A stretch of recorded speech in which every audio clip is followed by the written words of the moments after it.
자, 어렵지 않죠? 한 번씩 꼭 풀어보십시오. 기말고사 안 나온다 그래갖고 여러분 연습 안 하시면 안 됩니다. 이제 2학년 2학기구나. 2학년 2학기 때 제가 대기 과목이 뭐가 있는지 모르겠는데 다 대기 공부하실 때 앞으로 다 필요한 내용, 기초적인 내용입니다. 자, 달턴의 법칙. 이제는 이제 기체의 특성들이에요. 각각의 어떤 법칙들이 있는데 그 법칙들이 어떤 것을 말하고 있는지를 한번 보도록 할게요. 간단하게. 달턴의 법칙입니다. 혼합기체의 부분압력들의 합은 전압과 같다. 혼합기체의 부분압력들의 합, 전압과 같다. 그렇다는 얘기는 전압. 전체 압력은 P1 더하기 P2 더하기 P3 더하기 쭈쭈쭈쭈 가게 간다는 얘기겠죠? 모든 부분압력들의 합과 같다니까. 자, 쉽습니다. 공기와 같은 혼합기체 속에서 각 성분 기체는 서로 독립적으로 압력을 나타낸다. 자, 압력이 다르다는 겁니다. 각 기체의 부분압력은 혼합물 속에서의 기체의 양에 비례한다. 기체가 많을수록 그 압력은 누르는 힘이 무겁다는 거고, 기체가 부피가 적으면은 퍼센트가 적으면은 누르는 압력이 작다는 거죠. 자, 바꿔 말하면 그 기체가 혼합기체의 전체 부피를 단독으로 차지하고 있을 때 나타나는 압력과 같다.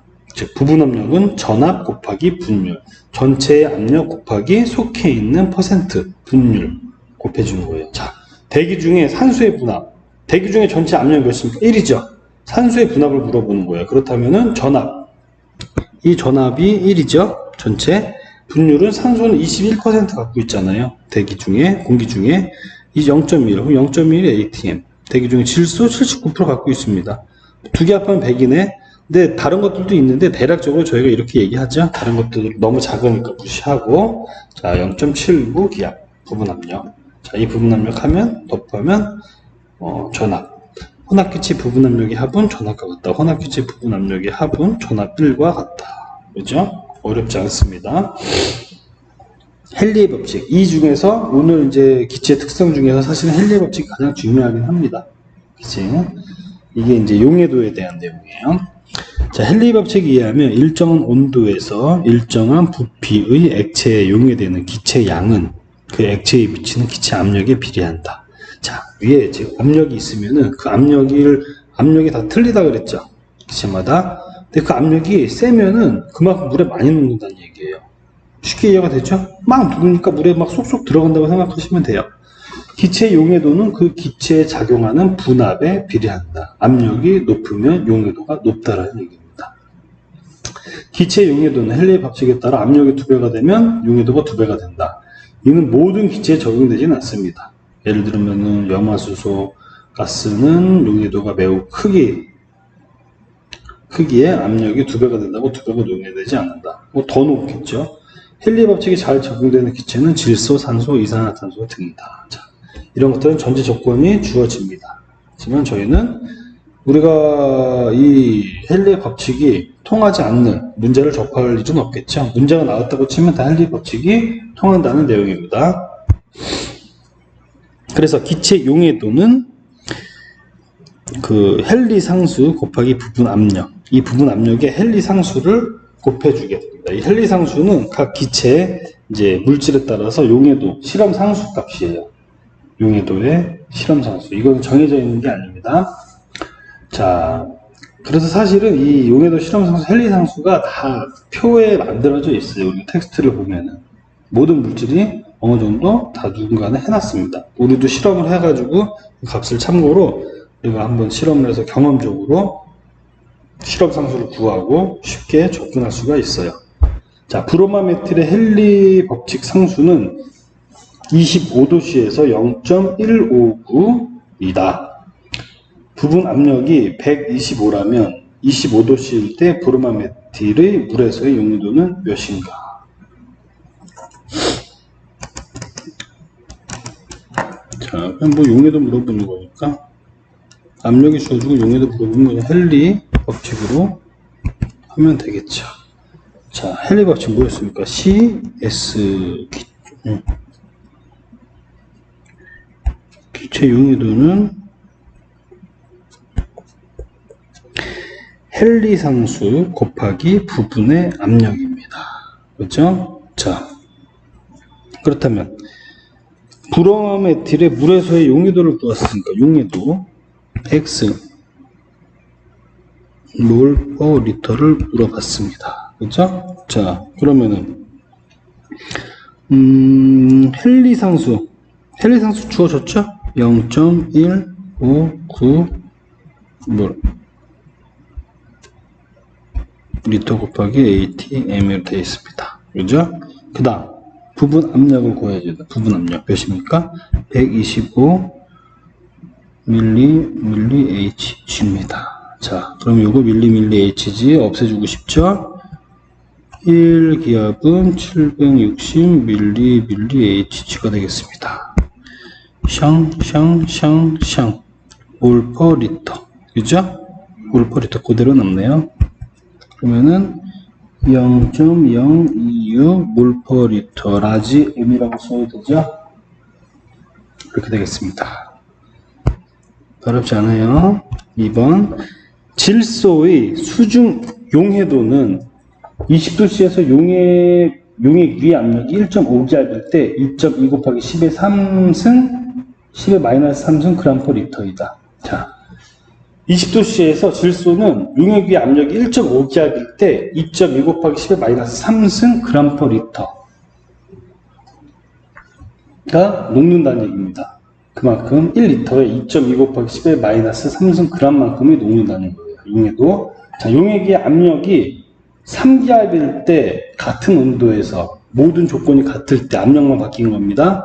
용해도는 몇이냐? 헨리 법칙을 적용하자. 자, 이 얘기입니다. 그 얘기는 뭔가요? 압력이 2배이면 용해도도 2배가 되겠죠.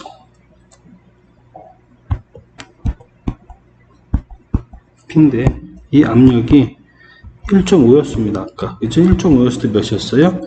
2.2 곱하기 10의 마이너스 3승 그램 퍼 리터였죠? 근데 얘가 3이 됐어요. 3.0이 됐습니다. 자, 이거 곱하기 이거가 용해도잖아요. 그럼 이게 2배가 나왔으면 얘도 2배가 되겠네요. 그죠? 4.4 곱하기 10의 마이너스 3승 그램 퍼 리터. 이렇게 되겠네요. 어렵지 않죠? 쉽습니다. 자, 이게 지금 뭐 마이너 이런 거 단위가 싫으면은 그램을 밀리그램으로 바꾸고 싶네요. 느낌이. 그러면은 1000배죠? 10의 3승 곱하기 10 마이너스 3승 0입니다. 4.4 밀리그램 퍼 리터가 되겠네요. 그죠? 어렵지 않습니다. 자, 그레이엄 법칙. 일정한 온도와 압력 상태에서 기체의 확산 속도는 그 기체 분자량의 제곱근에 반비례한다. 이 내용이에요. 이것도 굉장히 쉬워요. 한번 보세요. 이 법칙은 분자량이 각각 대략 2, 32, 71.5, 160g인 수소, 산소, 염소 및 브롬의 확산 속도를 비교해보면 잘 이해할 수 있다. 그레이엄 법칙에 따라 수소의 확산 속도에 비해 산소는 4분의 1, 염소는 6분의 1, 브롬은 9분의 1의 정도는 확산 속도를 나타낸다. 즉, 수소에 비해서 그만큼 더 느리다는 겁니다. 자, 그럼 문제 보아요. 수소는 산소보다 확산 속도가 몇 배 빠른가? 자, 수소, 속도, H분의 산소, 수소는 산소에 비해서 몇 배 빠르냐 물어봤어요. 자, 분자니까는 다 2개가 되겠죠. 그러면 루트 2분의 32, 그죠? 루트 2분의 12, 는 4. 4배가 빠르다. 자, 그죠? 쉽죠? 이해가 되죠? 반비례합니다. 반비례하기 때문에 얘 분자랑 얘로 얘 분자랑 얘로 간 거예요. 거꾸로 쓴 겁니다. 그냥 제가 한 번에 편하게. 이해됐죠? 자, 한 번씩 꼭 풀어보십시오. 그리고 마지막 페이지네요.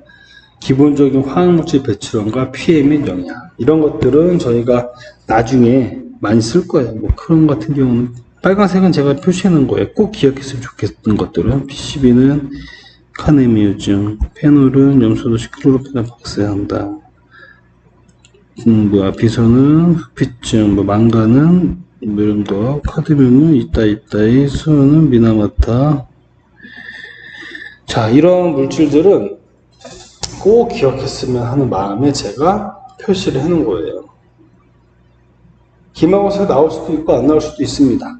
근데 향후에 계속 조금씩 아주 이제 잊어먹을만 하면 나오고 잊어먹을만 하면 나올 거예요. 그러니까 이번에 할 때 이 빨간색 부분들을 한번 꼭 기억을 해주시면 고맙겠습니다. 자, 그리고 저희가 그때 누가 짚는데 SOD나 이런 것들을 언제 할 거냐, 그거 다음 학기 수지로운 개론 때 하도록 하겠습니다. 그것도 산소 요구량이거든요. 다 수지로운 때 한번 다 같이 하고, 그리고 아마 온라인 수업이기 때문에 이게 아주 미흡할 거예요. 미흡하다는 얘기는 뭐냐면은 전체적으로 제가 강의를 한 내용도 미흡하고 여러분들이 집에서 들었던 자세가 성실하게 들어야 되는데 막 연습하면서 그런 자세들도 미흡했을 겁니다. 서로 미흡했어요. 서로 준비가 안 돼 있었기 때문에. 그런데 이거를 그렇다고 해가지고 저희가 다 이해하고 넘어갈 수는 없습니다. 이해한다는 얘기는 그래, 상황이 이랬으니까는 좀 부족해도 괜찮아, 이렇게 할 수는 없어요. 그죠? 그렇다고 이제 보충 수업을 따로 할 수도 없습니다. 그래서 다음 학기 때 여러분들 아마 2학년이든 3학년이든 어떻게 되든 아마 저를 볼 텐데, 그때 여러분들이 지금 학번들이 기억을 내가 해놓고, 여러분들이 온라인을 아마 수업했던 사람들이 속해 있는 수업에서는 기초적인 내용을 다시 한번 제가 언급을 해가지고 차근차근 다시 할 거예요. 여러분들도 대신에 이거를 혼자 문제라도 꼭 풀어보셔야 됩니다. 문제라도 꼭 풀어보시면서 이걸 습득을 해놓으세요. 혼자 안 해버리면은 이게 나중에 다시 기억도 안 납니다. 솔직히 기억도 안 나고 나중에 다시 하려고 그러면 또 어려워요. 힘들어, 혼자 하기는. 그러니까는 꼭 특히 문제 푸는 것들 한 번씩 다 연습을 해보시고, 각각의 간단한 정의 같은 것들 꼭 암기를 해 주십시오. 암기. 어차피 지금 힘들게 암기 다 해도요, 몇 년 뒤면 다 까먹습니다. 그렇죠? 그러니까 어차피 까먹으니까는 지금 빨리 하세요. 지금 다 외워놓는다고 해서 나중에 머리가 포화돼서 다른 걸 못할 수도 있어요. 이렇게 생각 안 하셔도 돼요. 어차피 까먹어요. 그렇죠? 그래도 취업하실 때까지는, 그리고 꼭 기억을 해야 되는 내용들이 꽤 있으니까 지금 많은 내용들을 습득을 하시기를 바라겠습니다. 이번 학기는 고생을 많으셨고요. 오늘 퀴즈를 한 번 더 낼 거예요. 퀴즈는 내는 거는 제가 일주일까지 못 드리고 기말고사 보기 전날까지 할 겁니다. 퀴즈도 PPT에 다 나오니까 한 번씩 싹 풀어보시고 연습을 해보십시오. 그리고 기말고사는 퀴즈와 유사한 방향으로 똑같이 나옵니다. 아까 서두에 말씀드린 것처럼 24일 날이 시험이죠? 24일 날 보자. 24일 날 시험이네요. 이제 시험이니까는 이날 오전 9시 30분부터 24시간 뒤인 이날 오전 9시 29분까지 딱 맞춰서 시험을 볼게요. 하루니까는 충분히 할 것 같습니다. 밤에 해도 되죠, 여러분들. 시험은 금방 볼 거예요. 최선을 다해주시고 이번 학기 고생들 많으셨습니다. 다음 학기에는 꼭 코로나 사태도 진정돼서 경제적으로도 나라가 좀 안정이 되고 여러분들도 오프라인으로 만났으면 좋겠다는 희망을 말씀드리면서 이번 학기 강의를 모두 마치겠습니다. 자, 모두들 고생 많으셨습니다. 감사합니다.